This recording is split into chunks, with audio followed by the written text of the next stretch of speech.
Welcome to the Healer's Corner podcast with your hosts, Melissa Wiles and Maria Cerna.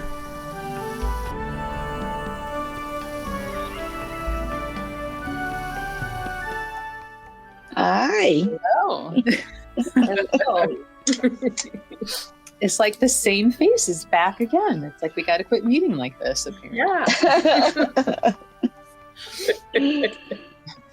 Talking some animal communication and animal energy healing. And Chris, I feel like you're the local authority on this topic here in the Cleveland area.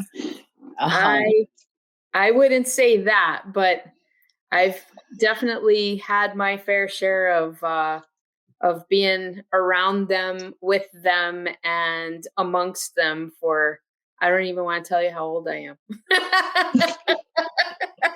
We won't go there.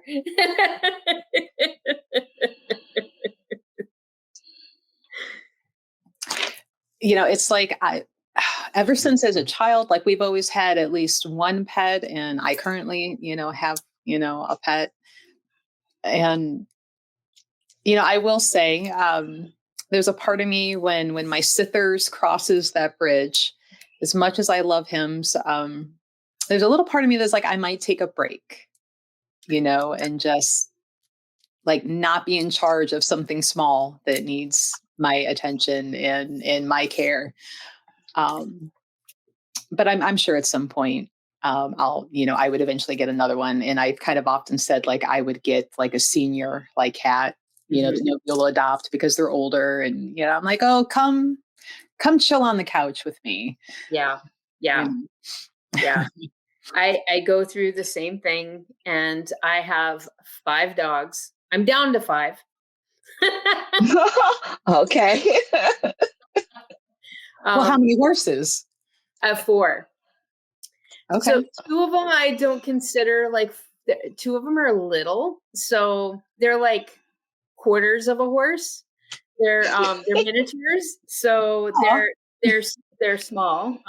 One is 32 inches tall and the other one's about 38 inches tall. So they're just a fraction of the size of the other 2. Oh. I always say I have too big, too little. They're almost pocket size for horse standard, right? Just about. Yeah. Rooster's about 200 pounds. So he's the littlest man on campus around here. And he's quite comical. He's also the oldest. So miniature horses tend to live very long lives, and some of them live up into their 40s. And Rooster, I think he is between 25 and 30 years old. And you would never in a million years think that he was that old. He's as ornery can be, and full of it. And he's a great little guy. Well, Maria, you have a kitty cat or 2 running around. 3. She's like, actually, no problem. 3. One of them is a boy, and he's really, really bad. He gets his tendency of being mischievous. Boy cats typically are, but they tend to be more, I think they make better, I don't want to say better. They're a little bit more clingy than girls are, I think. Girls are definitely more opinionated and standoffish and have to, they oversee the area and tell you how it is and what they think about it. Yeah. In the morning when a cat is scolding you because you're a little too late giving them their food. Yes, I know that song all too well. The 5 a.m. feed me song. Yeah. Yep. Well, Chris, how did you get into like animal communication? Like, when did you finally like realize that it's like, no, that's really them talking to me and not me, creating in my imagination a conversation that we would be having?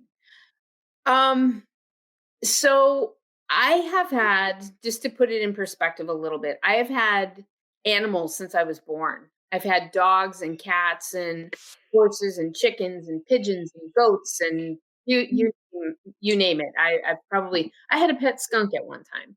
Um, Oh, and growing up around those energies and I was also an only child. So I didn't have brothers and sisters to play with. So they were my friends and my companions and imaginary friends. And I've talked to them all since I can remember. I have always had this, like they all have their own voices. Every animal around here that has a name has their own voice interpreted through me.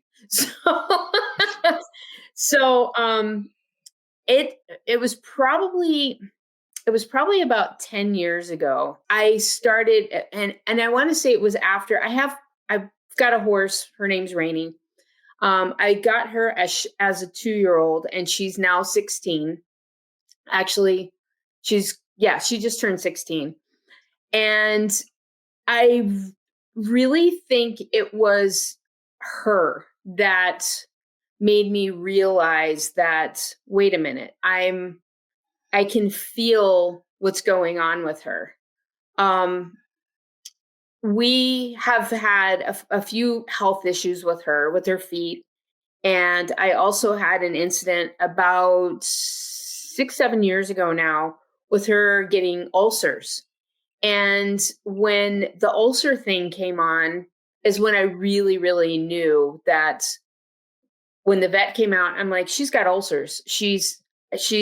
There's something going on in her esophagus. There's something going on like below her stomach. She's got something going on. And lo and behold, I was right. She had ulcers. And just this feeling that I had and thinking back about how I felt when she got sick, learning what I've learned, what I know now, I'm like, I was really doing that. I have been doing this. And I want to say it's been about 5 years ago now. I took an animal communication class. I had somebody tell me one time, I think it was my other half, said to me one time, she's like, you should really learn how to communicate with animals. And I said, I don't want to do that. I don't want to feel like Dr. Doolittle and have all these critters just talking to me and yelling at me in my head, because that's what I associated that with. I associated it with a back and forth conversation like you and I would have. And that is not it at all.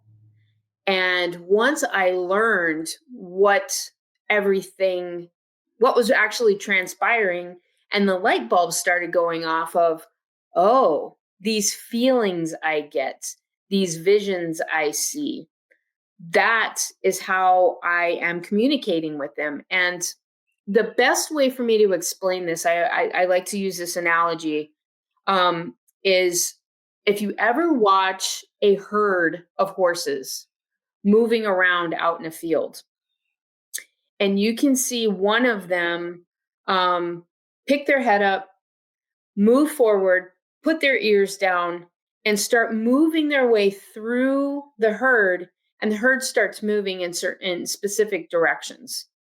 And they are communicating with one another. Some of it is through their facial cues and the way they position their ears, but a lot of it is telepathy. And they're telling the other animal, you go over there, you go over there. I want to be right here. And you can see this happening as you watch a herd of horses move around in the field. And that is probably the most visual way that I can explain how telecommunication works between animals. And they all do it. I see my dogs doing it. I see my dogs playing together, and one of them grabbing a toy and the other one looking and going, I'm going to get that toy from you, and go straight over and grab the toy from the other dog. And it's not the intention of I'm moving to take the toy. You can see it in their face, and I can feel it, and I know oh, Bella's going to go and take that teddy bear away from Miles. I know that's going to happen. So a lot of it's telepathy and making that realization and thinking about, as I was a kid, having these connections to animals and working with them and being with them and understanding they don't feel good. They're sad. They need something. They want something. And putting those pieces together, it's like, oh yeah, you have been doing this since you were a little kid, since I can remember. So it's pretty darn cool. And that is something that it's not just a me thing. All of us can do this. All of us have the ability to do this. And it's kind of like when you're using that analogy with mediumship and saying, everybody can be a medium, everybody can be a psychic, or everybody can play the piano, but not everybody's going to be a concert pianist. Not everybody is going to be a professional medium or professional psychic. It's how you, what your heart's into, and part of what you're naturally able to do to make that task easy for you. And as humans, we gravitate to things that we are good at and that we are getting kind of that energy exchange of validating, I'm doing something good. I'm doing something right. So that's probably a long-winded answer to that question, but, and I probably answered more questions in one answer, but essentially, yes. Yeah, you went right into one of the next questions. Yeah. That's good. And that's good. I do want to ask you one particular thing. So when you feel the energy of the animals, when they're communicating with you, do they tell you what they need? Or do you just put the piece together? Typically, like when I'm going to do a reading for somebody, I always first and foremost, you always have to ask the animal for permission. And it's you have to kind of befriend them and let them know you're not communicating with them like mom and dad. Mom and dad most people don't think they can do this, so they don't even try. So it kind of sets them back a little bit. They're like, wait a minute, you understand what I'm thinking here. And once you get past that, I start getting visualizations of what has happened to them in their past. And then I go into having feelings of what is going on with them. If they have an illness, if something hurts, their emotions, if something's not right, and being able to feel into those particular things, the emotions, the visions, I can then tell pet parent, your dog has had a situation that they were abused and they are severely afraid of large men with long hair. I can usually get down to that much of a detail. So, and then they go, oh yeah, my friend George, he comes over, he's got a mullet and my dog is terrified of him. And I tell them, if George is a good friend of yours and he's coming over a lot, ask George to bring a t-shirt that he has worn around all day and leave it in your house. So your dog can get used to the smell of George and it being comfortable at home. So when he comes over, he's used to that smell and doesn't perceive George as a threat. And tell George he needs to make himself smaller until your dog gets used to his energy, because they have more of a sense of energy and what that imprint of that energy was versus a facial recognition. There's only a few animals that have the ability to perceive faces like we do. Horses can do it. Elephants can do it. There's a handful of others that can do it, but not chimpanzees can do it. Dogs, cats, they're perceiving an energy of something. So they're feeling that large energy smells can set it off. And working through a situation like the example that I gave will help fix what the issue is. So do I get an immediate, this is scaring me, I want this to happen? No, it's more of a sense of breaking it down and then coming up with a solution to solve it. Cats have a tendency to, and I know this with my dogs, when I had dogs, they have a tendency to take on whatever incident is going on. If there's an argument, a disagreement, and I feel them taking it on, and that's when I have to stop, and I have to either take them outside in the yard or let them run around just to get them away from that stress energy. So they feel stressed just like we do, and they go through traumas, since you brought up the trauma, just like humans does, but they can't tell us. You're able to sense it, you're able to piece it, but they can't outright say, I don't like him because he scares me. Right. It's not Yeah. not a literal conversation like you and I have. It's more of a sensing their energy field and getting flashes of things that they show me that have traumatized them and that have put a negative on them about how they feel about certain energies and certain places and smells and sounds. That's why you'll see some dogs are very triggered by lightning and thunder and banging noises.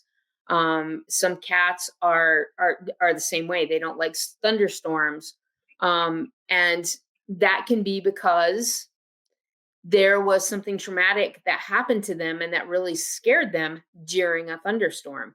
So that whole energy that is going on when a thunderstorm is about to happen, or when that lightning cracks, they get brought back to that memory of whatever traumatized them during that storm, or that storm that happened, or that noise that happened in their past. They tend to, people say, oh, that's a dog, it's a cat, it's just an animal. They don't remember things like that, or they don't have feelings like we do. And yes, they do. They have very good memories. They have the ability to recognize things. They have the ability to, their senses are so much more acute than ours are, because they rely on them to survive, unlike we can sit and talk to each other and argue with each other and disagree about things. They run on their emotions, anxieties, fears, sight, smell. That's how they navigate the world. And if you don't, if you can't unravel that, it's really hard to correct a behavior.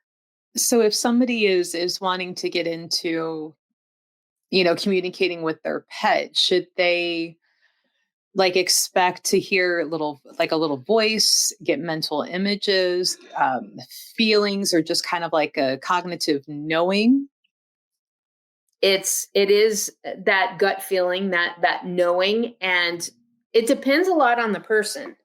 It's kind of like when we are developing some kind of intuitive ability. If your strength is being clairvoyant and being able to see things very easily, that's going to be how you're going to lean into seeing what's going on with your pet.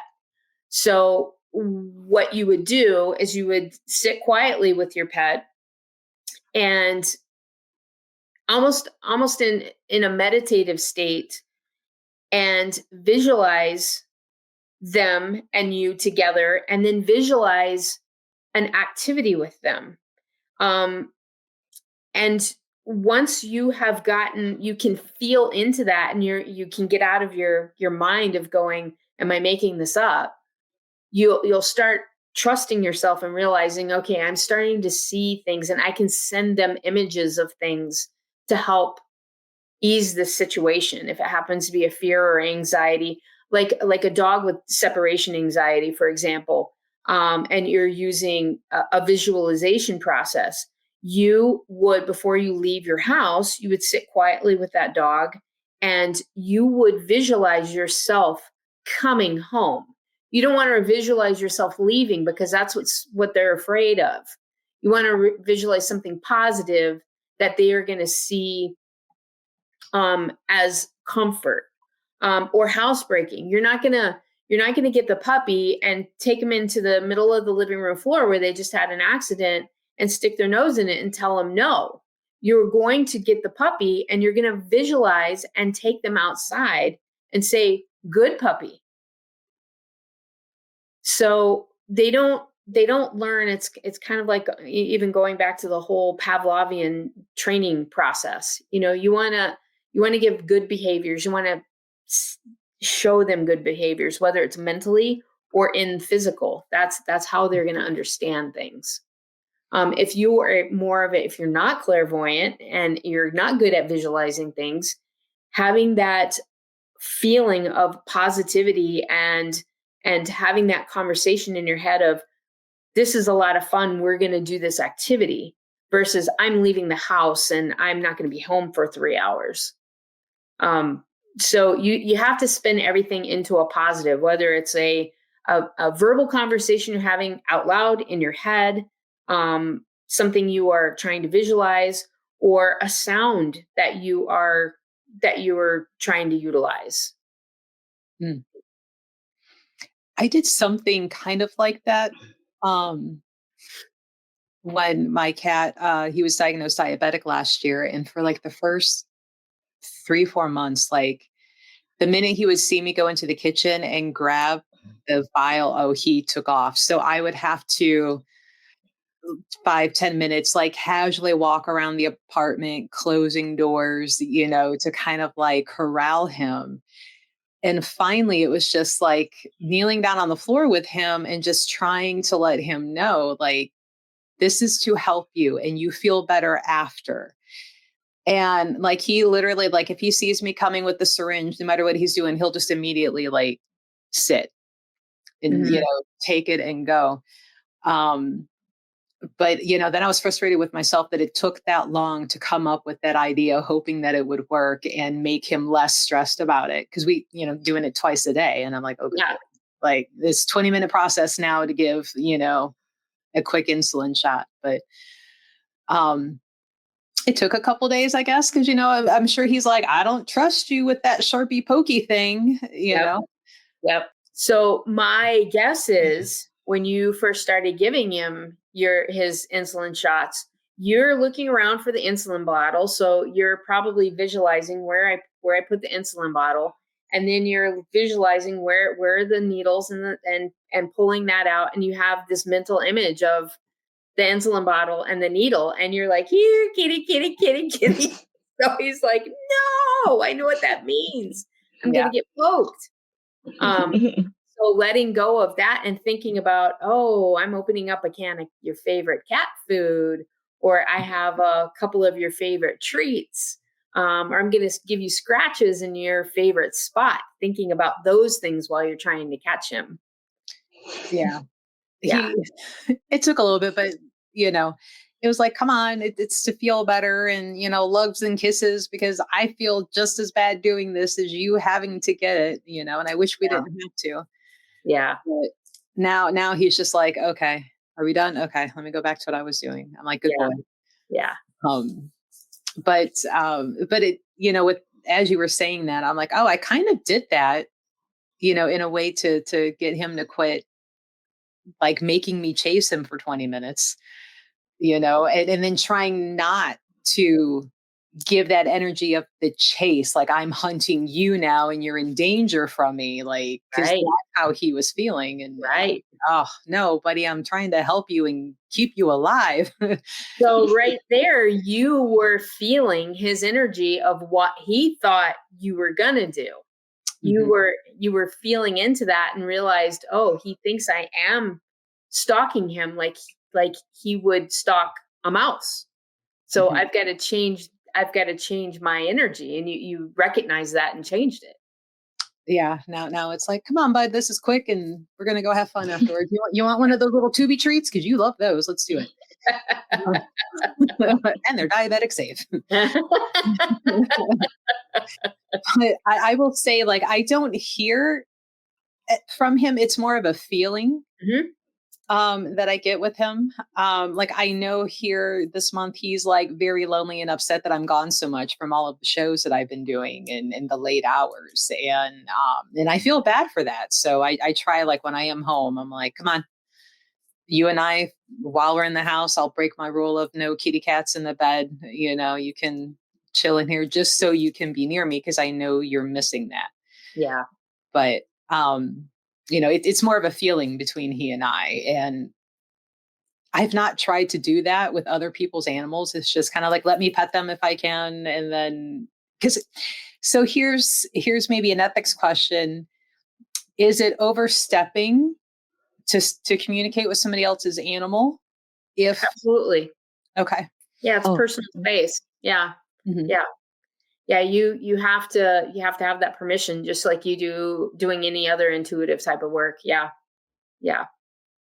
Now, if you're driving down the road and there's a dog that's running and panicking down the highway and you're trying to coax him into your car, that's a whole different story. Mm-hmm. But yeah, if you are, your neighbor's dog is barking and driving you insane. Can you send the shut up energy over? 9 times out of 10, it's a behavioral issue that their parents are causing, and not really something that they're doing. So, approaching the pet parent first and saying, "Hey, I noticed your dog is barking a lot. I might have some ideas for you to help, calm it down. I think it's having a little anxiety. Would it be okay if I work with your dog a little bit?" And approach it kind of that way versus, "Okay, little dog." Well, it's funny that you say that, because one of my neighbors, and I'm like, I know they crate the dog. Why? Because I can hear it scraping in the crate all day as it's barking. And, and I feel bad for him because I feel the anxiety of like being home alone and everything. But I'm like, after 4 hours, I'm like, oh, dude, just take a nap. Yeah. Like, sleep it off, buddy. Yeah. Like, let me turn my true crime show up a little louder. Yeah. But sounds like your neighbor's dog needs a little more exercise. Yeah. And I feel bad. The really pretty black floofy, thing. I haven't gotten really close enough to really see, because I'm allergic to dogs. And wow. When she's had him off leash outside, and you know how every pet parent, a lot of times dog parents will be like, they're so good, they don't need to be. And I'm like, I'm usually that one that they will break that rule. Like, they want to come say hi. They want to rush over. And of course he did. And he or she got up and I was like, "Hi, buddy." And she came up and like, grabbed him by the collar and walked him. And then like her boyfriend showed up. As soon as he opened up the car door, this pit came charging over and like stuck its face like on my lap. And I'm like, "Sit here would be cool." And the whole time he was running over, he was trying to recall him. And I'm like, I am always that one. Yeah. That, they never disobey. And I'm like, because I hasn't been around apparently, because here we come. But thankfully that didn't turn into anything more than just some eye contact. And it's like, I see you, I'm going to be still and I'm going to look away so that doesn't come off as aggression. Yep. You're a pit and that's going to hurt. And yep. Maintaining that no eye contact is really important especially when you're dealing with larger breed dogs that have the ability to be aggressive. Pit bulls are actually, I own a pit bull. And they're very sweet dogs if they're raised right and they understand an authority figure. And an authority figure isn't somebody who's going to dominate them. that is somebody who's going to perceive their energy to be bigger than them. So if you are like, mine is like, she's just a total sweetheart, but she, will get a little too rambunctious with the pugs, or she'll get snotty with one of the female pugs that she gets jealous of. And I just have to raise my voice a little bit. And she's like, I'm in trouble. I'm so sorry. I'm so sorry. So she knows, that she overstepped her bounds. And even the pugs are a little harder because pugs are a whole little creature of their own. Do you think they're just grumpy and disgruntled because they can't breathe properly, and they're just like, I'm grumpy all the time and I'm not listening today? Because I think they're like having gnomes. I can see that. If you ever wanted to have a gnome for a pet, get a pug. They're tricky, they're grumpy. They're very funny, but sometimes that funny part of them is there to trick you. My brother had a pug named Princess for the longest time. He was so heartbroken when she passed, but she was a fun little character. Yeah, they're something. They're little clowns. That's for sure. That's for sure. Do you find certain like breeds or types of animals communicate more in certain methods than others? Like, are cats more of a feeling? Are dogs more of like the mental pictures? Or that's actually a really good question. I never thought about it that way, but now dogs tend to be very emotional. And I feel a lot of happy or sad. I feel a lot of anxiety. And I get a lot more visuals from dogs. With cats, it's more of their overall attitude about things. And I do get a lot of visualization with cats too, with what they like and what they don't like. Dogs, their emotions seem to be higher and lower, if that makes sense. Like if they're happy, they see. Cats are a little bit more even keeled and sometimes a little harder to figure out. And so I've done readings for a couple of geckos. They're funny.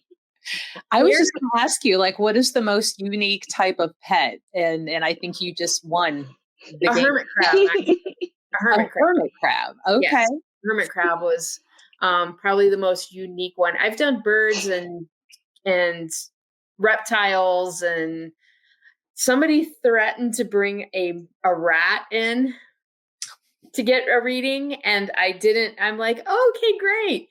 And I had a really traumatizing experience with rats when I was little that is carried over into my adulthood. And I am not sure. I did a photo reading of the mouse or the rat, and I was fine with it. But being in person with and having to handle one, maybe I don't know how I would react to that.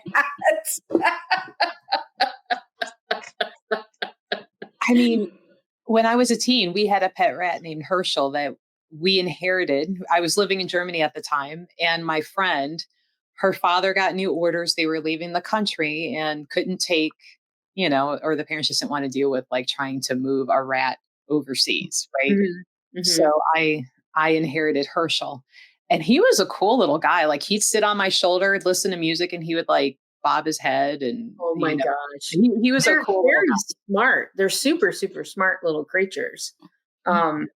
We just had some really yucky ones in New Mexico that were, oh gosh, they were huge. I mean, their bodies like and long, like they're pinky. their tails were like this big around. I mean, they were just like. What are they called in The Princess Bride? The giant swamp rat things. And he was like, I don't believe they exist. And tool around the South Valley in Albuquerque. I'm sure he'll find. Go to the subways in New York City. You will find them. Oh yeah, they're huge. They're Yeah. huge. these are the same kind, like those sewer rats. Yeah, these live in the. It doesn't rain there like it does here, and there's a lot of drainage ditches. They let the mountain runoff fill up the canals and stuff, and that's what the farmers use to water. Well, the drainage ditches is where everything lives that is icky because big bugs, big rats. Yeah. But yeah, the geckos were the gecko and a bearded dragon. I've done a reading for. They were quite a lot of fun. Parrots are fun too because they have so much personality, and they can talk. So them, I do get a little bit of verbalization from them because they can talk, which is kind of interesting. Yeah, those are neat. The birds that can talk. Yeah, those are neat. Yeah. One of my aunts had a minor bird, and she knew how to answer the phone. She was really trained well. Yeah, she was a hoot. I just loved her. I had a neighbor years and years and years ago when I was renting this duplex, and this was in New Mexico, and she had an African gray parrot, and the neighbor behind me had a schnauzer. Well, the neighbor behind me used to leave her schnauzer outside all the time, and the lady next door to me used to leave her back door open all the time, and her African gray learned how to bark like the schnauzer. And she was accusing me of leaving my dog locked up in the backyard all the time, and that's how her bird learned how to bark. And I heard the bird bark, and I go, "That's not a pug. That's a schnauzer. That would be the lady back there." Did her schnauzer sound like a Ewok or a Wookiee? Yeah, that scratchy. Yeah. Oh, I love that. I didn't know that. I did not know that. Yeah. Before I found out that, the reason why I always had headaches and everything was because I was allergic to dogs, I had too many schnauzers. And Shotzi, the girl, she always sounded like a Wookiee. And she was so fun. Yeah. And then Monster, the all white, his name was Abominable Monster. We called him Monster. He had more of the traditional like dog bark, and he was the grumpy old man that would bark at anybody that got near the house. And he's like, "Get off my grass!" And I'm like, "They're not even in our yard. Be quiet. Sit down." And I'm like, "Why can't you do the cool Wookiee noises like Shotzi? Like that would be less irritating, to hear." But yeah, I was like, "Oh, do all schnauzers, have the ability to sound like Star Wars Wookiees?" Because that was pretty fun. Yeah. That's kind of a typical schnauzer kind of sound. Pugs have this like, it's not like a woof. It's more of a woo woo woo.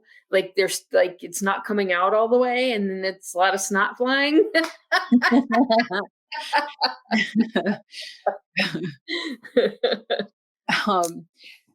Let's see. How does an animal's spirit or consciousness differ from like a human's?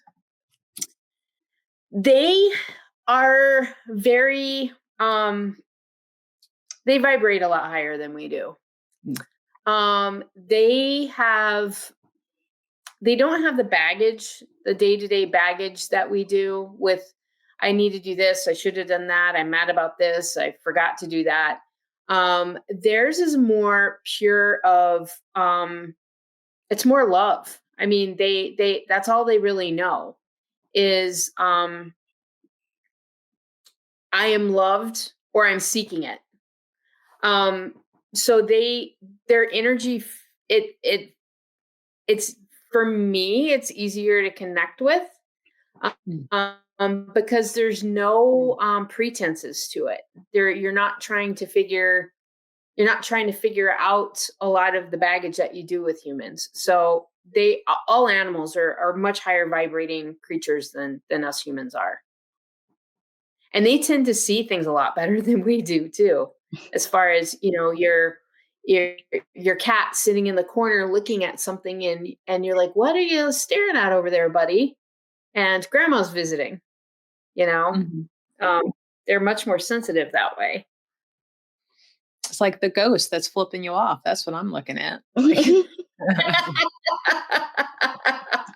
Exactly.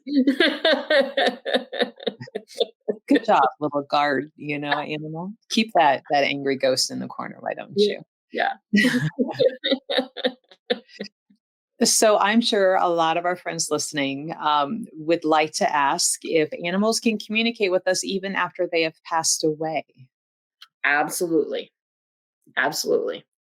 I would say my readings that I do for people is pretty much 50-50 with people who are looking to connect with their pet that they lost, versus the one that they just adopted and they're trying to work through an issue with.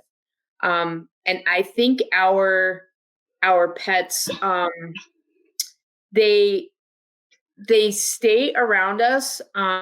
They do cross over to what most of us kind of refer to as the Rainbow Bridge.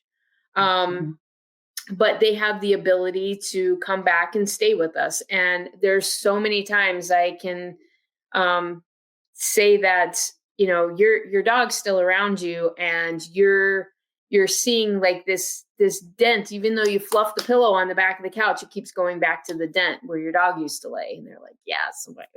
Or you're feeling a dent in the bed where your dog likes to sleep, and you just made your bed. Or you hear them run around on your kitchen floor, and you distinctively hear their nails hitting the floor. So they do stay around us. They come and they visit us, and they definitely go and hang out with our loved ones on the other side. But they do come back and regularly visit with us and let us know they're still around. Except now,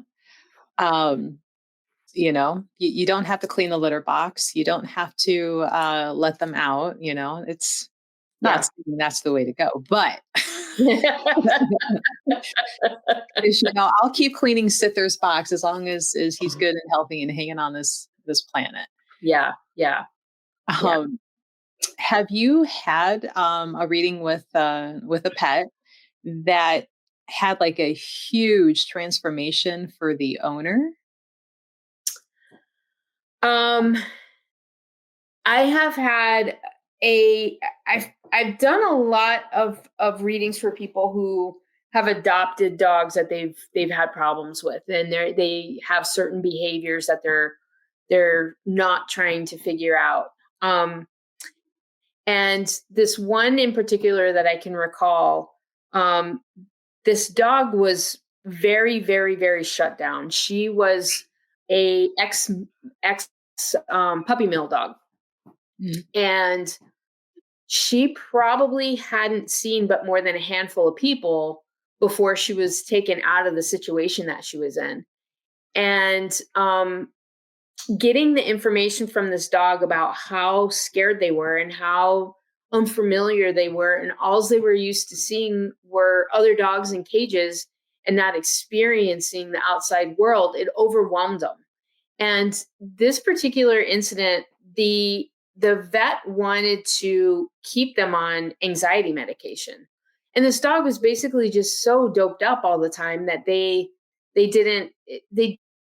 couldn't react to anything.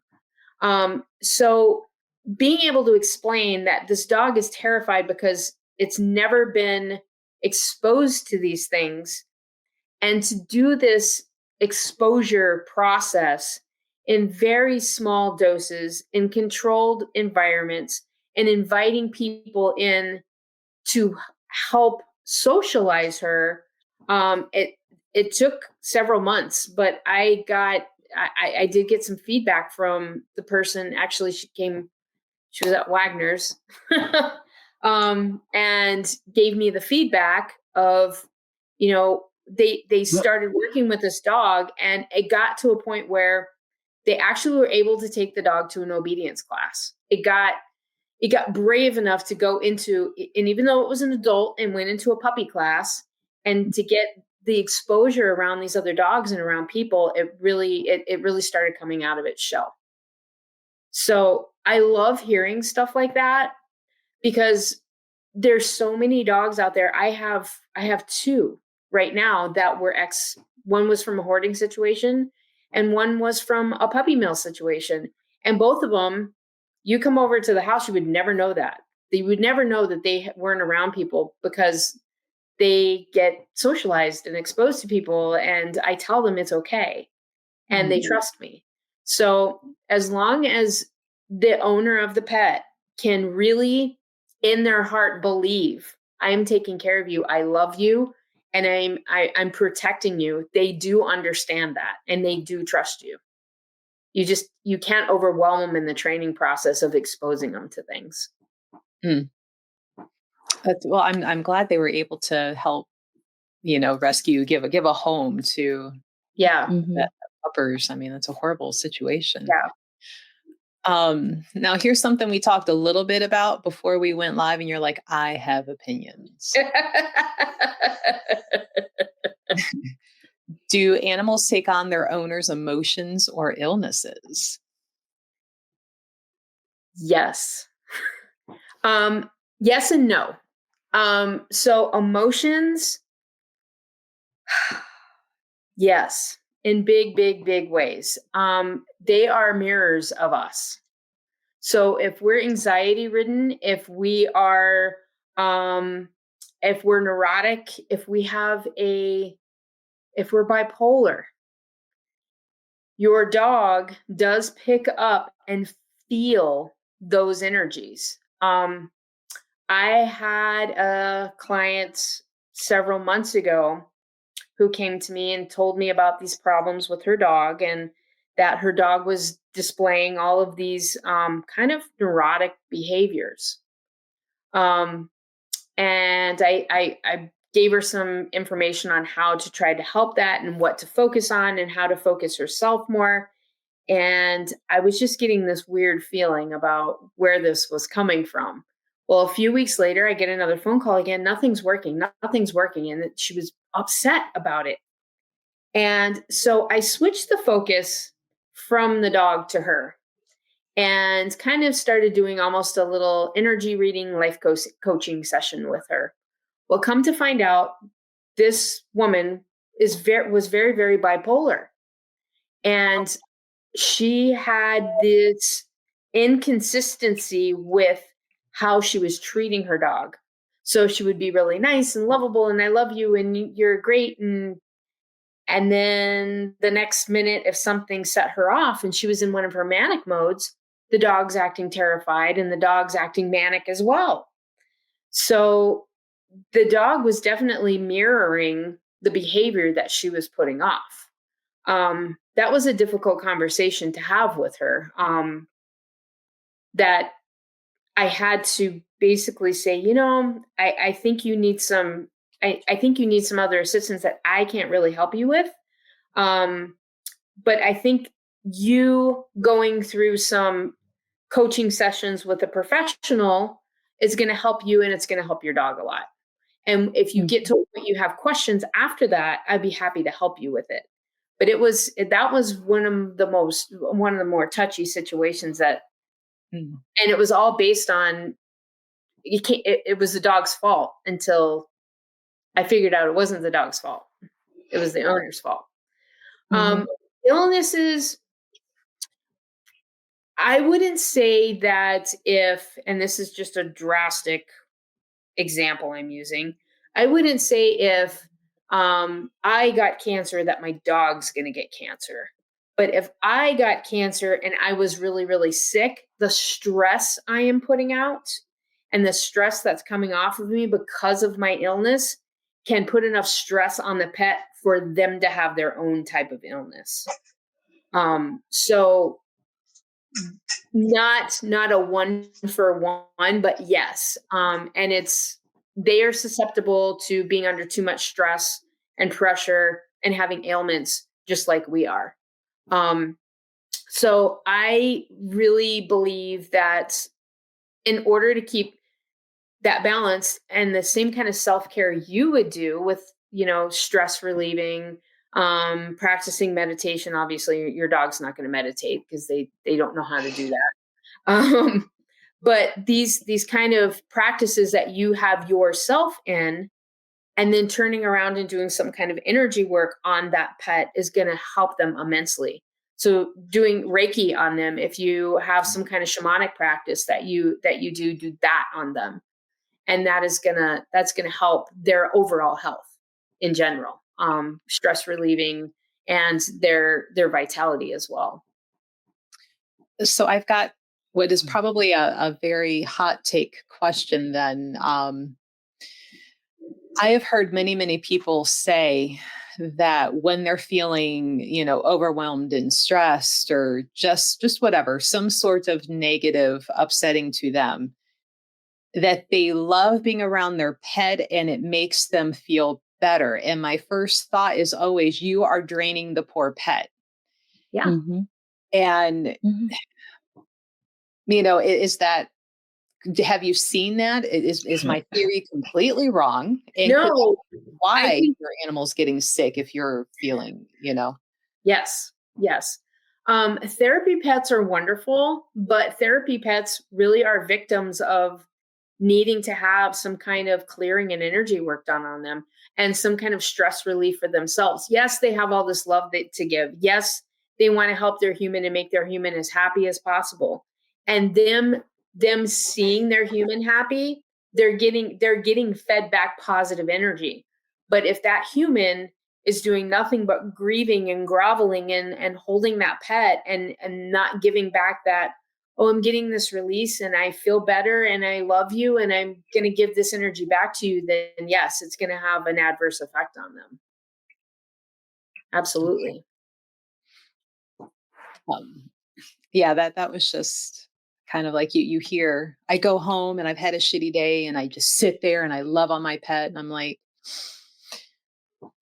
but are you siphoning your poor pet to make yourself feel better? Like, should you have taken a longer drive home and let that go before you walked in the door? Mm-hmm.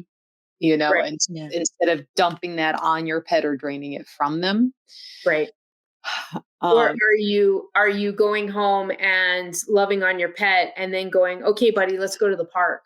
Let's go do something fun. Let's go get my energy out and let you release some energy. Let's go do something fun together. If that's the practice, then that's great. But if you're just going home and sitting on the couch and holding onto your dog and crying into their shoulder, and not coming back around and giving them positive energy back, then yes, you're doing a bad energy dump on them. Yeah. Mm-hmm. And we all know what that feels like, just cohabitating with somebody, or even like Melissa, you being in a retail space all the time and somebody coming in and they're like, oh, you have what I want. And then they leave, but they didn't go, oh, thank you so much. You know how much better my day's now. Then you're like, oh yeah, I made your day. You're feeling that gratitude back. It's kind of the same kind of sense of feeling with them. Right. It's like, yay, now that you dumped out, let's joke about it. Let's clear that away for the next person behind you, not walking in your, what's his name? Linus from Peanuts, who had the dirt cloud. Mm-hmm. Oh, woe is me. And I'm Yep. gonna go clean that, Mm-hmm. Yeah. Yep. Exactly. Yeah. Well, I have another question on the tail end of that. Okay, dogs, you can take them out, be out in nature. Mother Nature is such healing energy. Their paws are on the ground. Indoor cats is a little bit difficult if you don't have a background in energy work. What can a person do to help their kitties? So in order to help, I hate to point it back in this direction, but in order to help their kitties, they need to help themselves too. And to be able to bring that positive energy into the house and into, because I mean, most people, not all people, I'm guilty of it. My cats do get to go outside, but I live on a 5-acre farm out in the middle of Amish country. So it's not as dangerous as somebody living in the city. But if you're not keeping yourself grounded and keeping your energetic health up, you are bringing that back into your pets, and you need to be mindful of that, and you need to make sure to stay in that healthy, positive state and spend some good, positive, healthy time with them.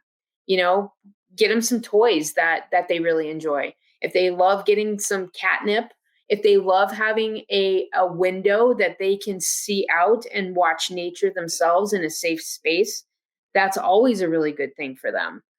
Those little ledges that you can put up on the wall where they kind of like have the little steps so they can get up high and pretend like they're in a tree. Things like that are great for them. So mimic nature. Do something to make them feel like they're a part of the great outdoors, but yet keep them safe. Yeah, Sith always thinks he wants out. And a couple times that he's snuck outside, the minute he gets out there, he's like, oh shit. Just pick him up. I'm like, get back in there. Right. You thought you wanted out here. I had one like that. Her name was Phoebe, and I lost her about 2 years ago. And she was a rescue that got dumped off at a horse boarding barn, and she was probably only about 4 weeks old. Had to bottle feed her. She wasn't old enough to be. Then ended up with a terrible ear infection. She was just a hot mess until she was a year old. And this was the cat that, okay, I'm taking it home from the barn, nursing it back to health, and it's going. But she ended up having so many health problems that she was literally a grown cat before I got her healthy again. And I think she had dwarfism. She had these little short, little squatty legs and kind of a normalish sized body. And she got out one night. And this is when I was living in Maple Heights. And she got out one night and she was gone for a week. And I'm like, well, Phoebe got out. Something got her. Couldn't find her. Looked all over the place for her for days. And a week later, a lot thinner and bunch of pine tar all over her, she comes home, and she, I think, had fallen out of a tree. I think she shimmied her little butt up a tree. After that, she never went outside again. A couple times she scooted out the door a little bit, and it was, I'm not an outside cat, and back into the house. That was all she needed of the great outdoors. And she just decided, nope, I'm an inside cat. And she still hangs around. Yes. And she's still in the house. You move a chair in the dining room, you move a chair out of the way, and she used to love to sleep in the chairs in there. And you go to pick it up and move it, and it's heavy as a brick. You would think that she was in there. And she still sleeps in the chairs, and like, Phoebes, get your fat little butt out of the chair. Onto the floor with you. Come on. Yeah. Now, I'm sure you've gotten this question a lot. Rosie asks, I had to put 2 of my dogs down. It's been a few years. Do you think that they're upset with me? So, absolutely not. Like I was saying earlier, they don't have that baggage, that human baggage that we have. They don't have the guilt, the woulda, coulda, shouldas that we do. They only know the unconditional love that we gave them. And when we have to make those decisions, and I've had to make it several times, I could show you guys my little all my critters. There's quite a few of them right on the other side of this computer. They, time and time again, what I am seeing is when we make those decisions, we make them for them from our heart.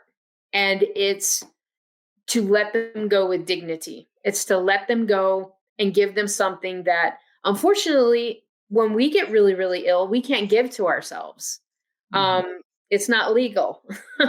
But with them, they appreciate not being in pain. They appreciate, being free of the body, the illnesses, whatever the situation may have been. And I have never, and this is the same with, mediumship, is when we get those messages from our loved ones, they they are happy that they are no longer in the situation that they were in. And it's the same with our pets. They still are there with us. They're guiding us. They will actually give you that little nudge when it's time to find your next pet, and give you the take that one home. They need you. And 9 times out of 10, that one's nothing like them.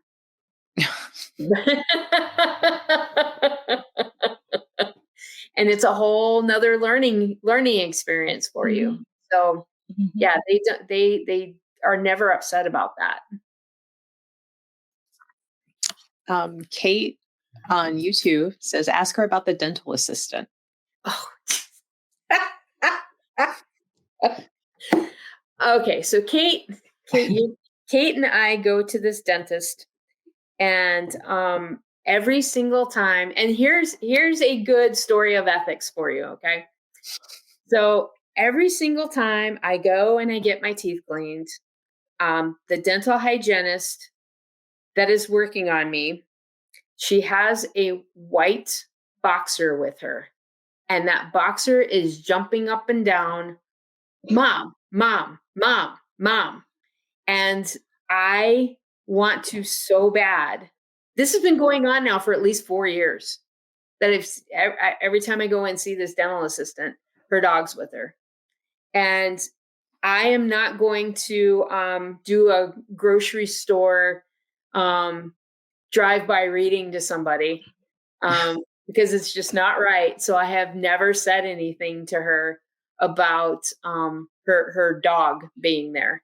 But every time I come home, Kate's like, did you see your dog? I'm like, of course. Yep. He was there. So I don't know. One of these days, I've got to try to figure out how to bring it up to see if I can feel the waters out enough to see if she'd be open for something like that. Because that poor dog has been trying for years now. Are you able to pick up like the pupper's name at all? Yeah, Max. Here's where a little white lie might come in handy. Be like, oh, thinking of adopting this puppers, he comes with the name Max, and just see if she will take that and kind of run with it for you.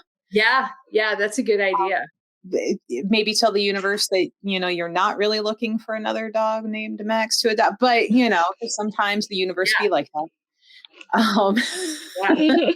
That's a really good idea. I should try that.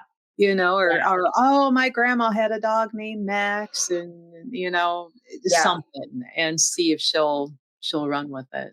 Yeah. I need to. Every single time I come home, I'm just like, oh, that poor guy.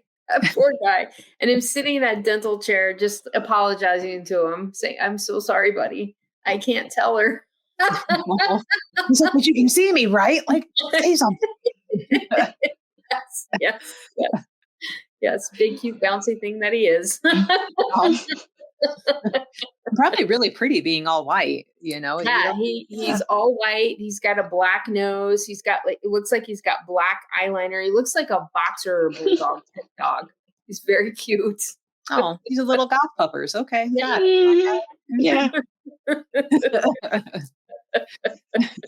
Maria, did you have any other questions for Chris while we see if our friends have anything to ask? It's funny that you brought up about the animals will give you the hint when the animal that passed will give you the hint and lead you to the next one. I've had a few clients, and I know there was this one person, no, I don't want any more. And I said, I'm describing what I'm seeing. I said, well, I see this, and it's not going to be a boy. It's going to be a girl. And then a few months later, she said, darn it. I went over to someone's, and I was like, is it a girl? She goes, yep. And it's the cutest thing.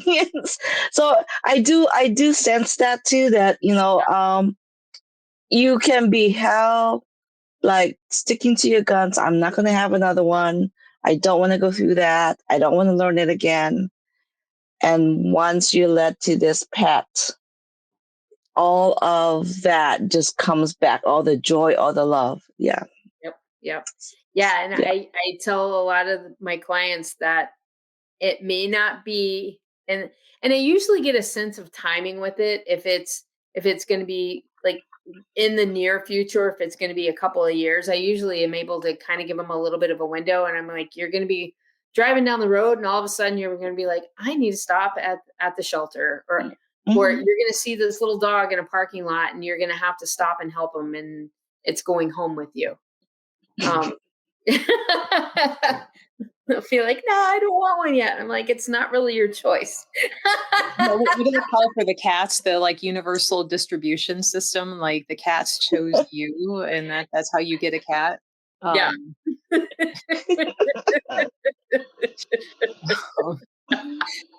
Now, have you had anybody tell like their adoption story? As our friend Lisa from Development Circle, she calls it the gotcha day, the day that she adopts her animals. It's the gotcha day. Gotcha day, But like this perception where it's like the animal picked them ahead of time, and like they'll even see little. So before I got Sith, I kept seeing the butt end of a cat going around corners in my house and just running out. And I'm like, what the hell? And I'm like, and I wasn't even leading up to that thinking of getting a cat, right?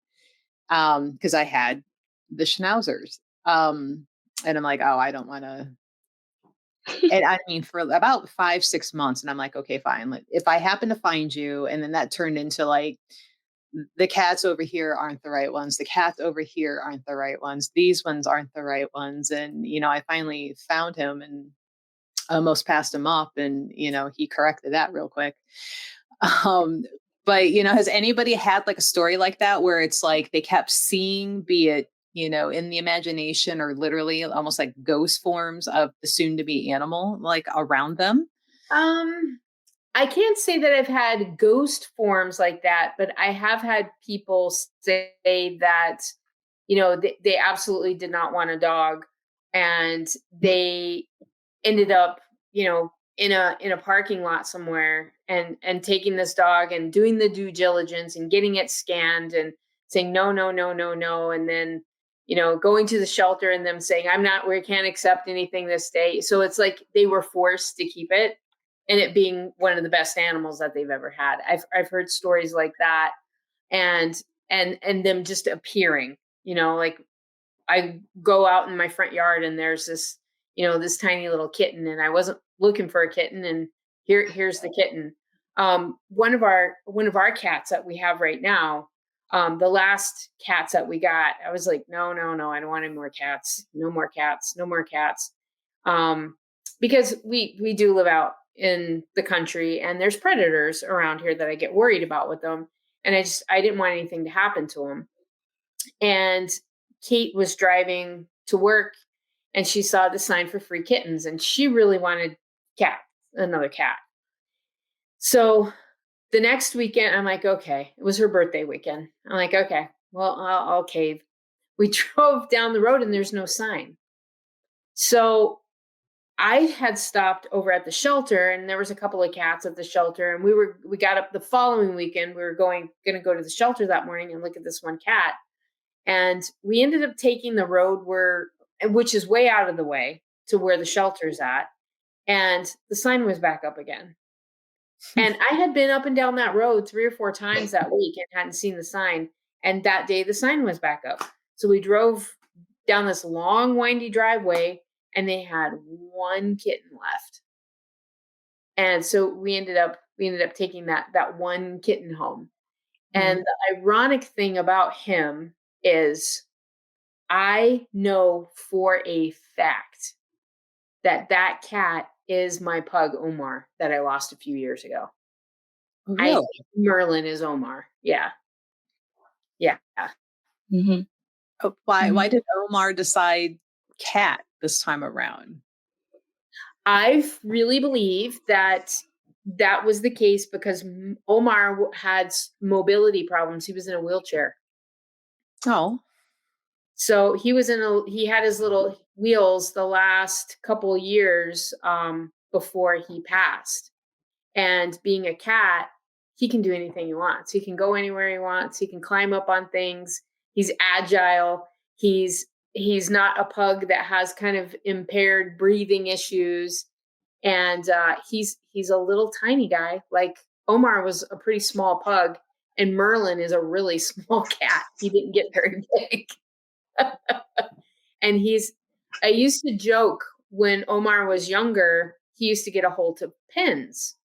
And I would come home and he would have a pen that he was chewing on. And I would jokingly say, he's writing his dear ma'am and sir letters. So Merlin gets a hold of pens all the time. And I don't know where he gets them, and he carries them around. And I'm like, oh, Merlin's writing Omar's dear ma'am and sir letters again. He remembers the stash pile that he had from before, and he's pulling them out. Yes. Yeah. Exactly. He's like, there's one behind this couch. There's one behind this bookcase. There's one tucked under here. Yeah. Yeah. And he'll steal them out of this little binder that I carry around all the time. He pulls them out of there all the time. It's I know he's Omar. In my heart of hearts, I know he's Omar. So like the first time you guys saw him, did he literally be like, hi guys, it's me? Like, did he I look a little different, but I'm back. He had the look of horror on his face because they had 3 really, really small kids, and these kids would drag him all over the place. He was the last kitten. They had barn cats, and he was the last kitten. He's just like, please get me away from these children. Rescue me, anybody, somebody. Yes, somebody help me, please. And he's like, I can relax now. I'm back home. Where did I hide my pens? Where did I put my pen stash? So for anybody wanting to get started in communicating better with their pets, and like what's good starting points for home pet owners? So definitely people who are a little bit more intuitive. If you're good at following your gut feelings about things, that's a good kind of starting point. To know yourself and your abilities, and to know what you can work on for yourself first. So working on like telepathy, learning about telepathy, and there's a lot of good books out there. Don't make me name one right now because I can't. But there's a lot of good information out there about telepathy and how that whole process works. And that I strongly feel is the basis of animal communication, is being able to tap into their minds and do it in such a manner that you have to gain their trust. They have to understand you're not going to hurt them, and that you're only doing it to help them, and building on it from there. If you have the ability to visualize, is great, and work on visualization exercises so you can plant those things that those messages you're trying to convey over to them. But I definitely telepathy first. There's a great series that's pretty popular right now on any kind of podcast platform you can find. It's called the Telepathy Tapes. And it's actually about autistic children, but they do have a segment in there in the beginning of the 2nd season about animal communication and how telepathy works with animals. And it's really, really interesting and really spot on with how it works. So I would suggest it. And if you don't want to listen to the whole thing, just listen to, there's a section there about telepathy with horses and telepathy with animals. And it's really, really gives you some really good insight on it. I'm sure everybody's going to be looking up that podcast now. Yeah, it's going to get. I've heard that they're turning it into a movie. It's really kind of gotten extremely. It's amazing, like the things that these kids are these autistic kids are doing with communicating telepathically. It's mind blowing. That's pretty awesome, especially for, some of the children who have a, Mm-hmm. hard time or inability to verbally, Yeah. speak. That has to open up a whole new world for them to be able to communicate that way then and get across, what they're feeling and what they need. Yeah. Yeah. Absolutely. And then finding somebody to teach it to you is also a good thing to do too, just to help give you that reassurance and get some practice and get some examples of what works and what doesn't. I know one of our questions is like, how do you think working with animals would help with our planet? And I feel kind of silly even asking, because it seems like it is so obvious that it's like that connection and understanding and empathy and love, is unless you have like a whole expanded answer. So I think with our current climate, I think working with animals and learning how to communicate with them is going to be something to bring us as a species back to basics, back to what really matters, back to taking care of things. And it's not just animals, it's the plants. It's everything is such a delicate balance that I think people have taken for granted because it doesn't affect them. Well, it does, but you're not seeing the greater reasons of why it's impacting you. Think about, I could go off on a huge tangent about this, but I just saw this article the other day about these woolly, there was some kind of woolly bison. They were bison oh no, it was a rhino. They were woolly rhinos that came out of this iceberg that was defrosted. So if we're down to a melting point and being able to find creatures like that existed, thousands of years ago, we really need to think about what we're doing to the environment. And that it sounds like a stretch going from communicating with your family pet to saving the environment. But the core of it all is we need to get back to basics of taking care of, it doesn't matter if it's a 2-legged or a 4-legged or a plant or what kind of animal it is. We need to respect all of it and take care of all of it. And it's going to make us better in the long run. And all this fighting and misunderstandings and all of the crazy nonsense that people come up with to, argue over it needs to be simpler than that. Life needs to be simpler. Yeah. I agree. Yeah. I like the message. I agree. All right. It's like last call for questions, guys. Animal communication, how to do it, what is it? We have the bus pulled up ready to run Chris over with your questions on this. But yeah, it's fun. Like learning to somewhat, even in the very beginning of like feeling your animal and connecting with them. And when you realize like, oh shit, that really worked. Yeah. Yeah. And I feel like they almost calm down with you more. Oh yeah. Yeah. They absolutely like that spirit animal feeling because you are so connected and there's that trust and that connection. And, I would say I've only been able to make this connection with another horse person. But you can get so in tune with them that, horses are prey animals. So they're constantly, they can see the only spots on a horse's body that they cannot see is the very top of their tail, where their tail meets the top of their rump, and the tip of their nose. They can see everything else around them. Because their eyes are set to be on the sides of their head.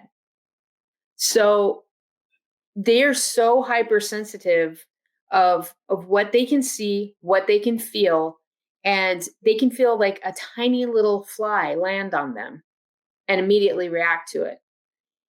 And I can sense things with my horses. If I'm walking one of them and they're about to spook about something and jump, I feel that energy and sense it right before they do actually spook.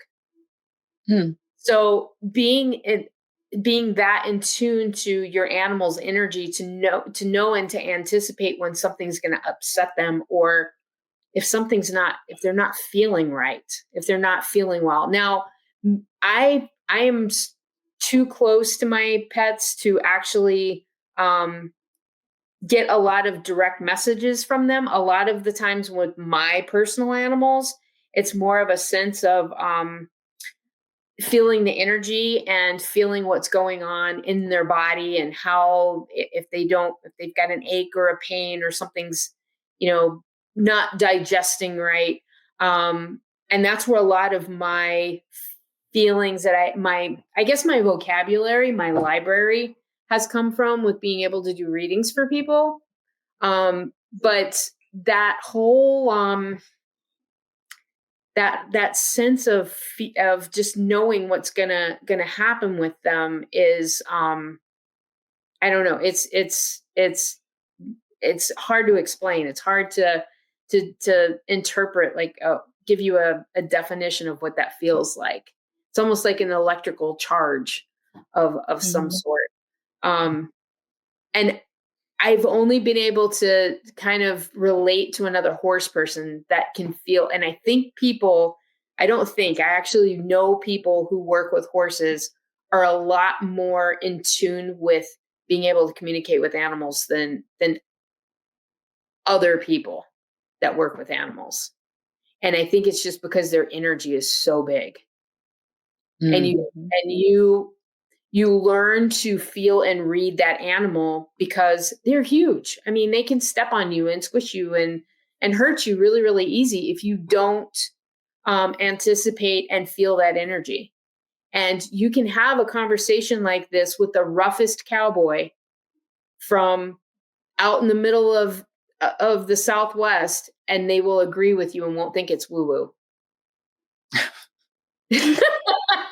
Versus you talk to a really strict dog trainer saying, "Oh no, your dog is feeling to me like," and they're like, oh.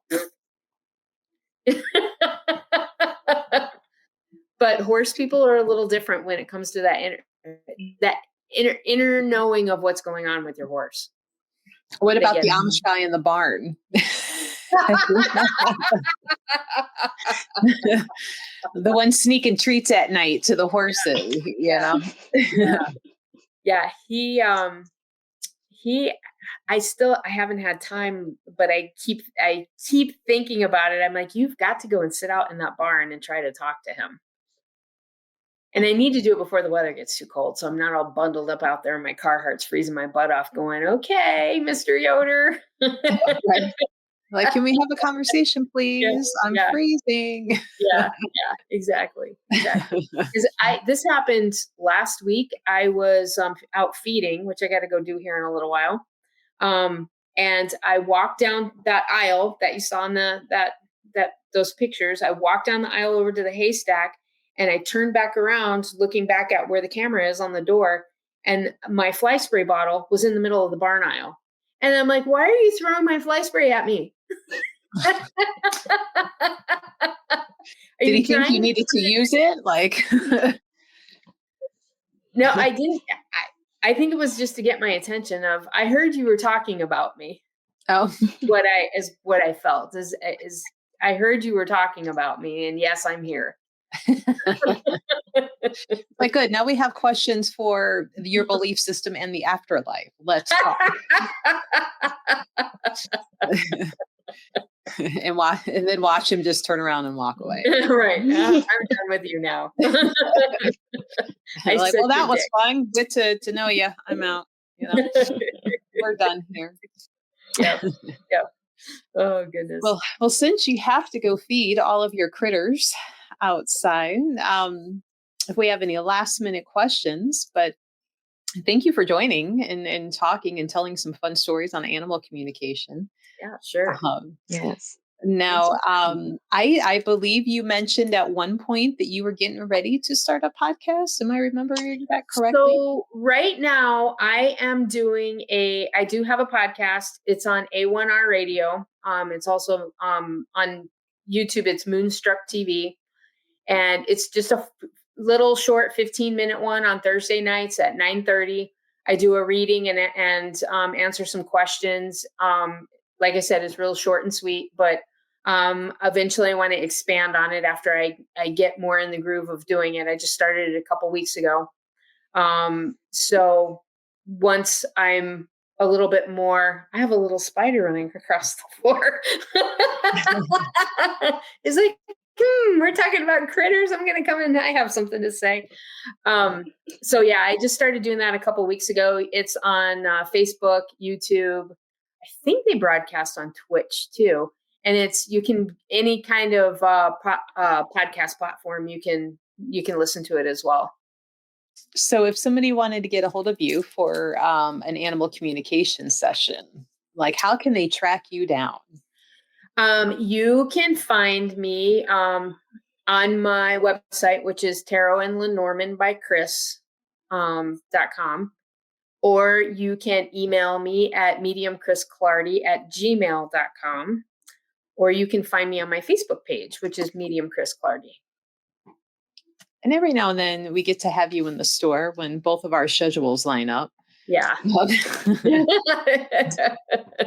Because the critter doesn't have to be physically in front of you, doesn't have to be still currently on this planet. And, No, all I need is a photo. And I don't have, if you don't have a photo, that's fine. I can do them without the photo, but it always helps having the photo. Most of the readings I do, there is no pet involved, no physical pet involved. It's usually photos. And I do offer, I can do Zoom readings, so I don't need to be even in your presence. We can set something up on Zoom. If you're out on the West Side, I can choreograph with you and meet over at Goddess Elite. If you're over out on my side of town on the East Side, I do things. I do in-person stuff at my house, and have a couple other places I can meet at as well. So, Zoom readings are great. I love Zoom. Business from the top up, pajamas from the bottom down. Exactly. Be comfy with your animal communication reading. Exactly. Well, thanks for joining, Chris. Yep. Thanks for having me. Yeah, it's always fun. Hopefully we get to snag you in the store again here soon. Yeah. Because we haven't gotten to hang out with you since, last month at Wagner's. So yeah, we can get you in. But yeah, thanks for joining us, guys, hanging in for, animal communication with Chris. And we hope you can join us the next time. Bye, guys. Bye.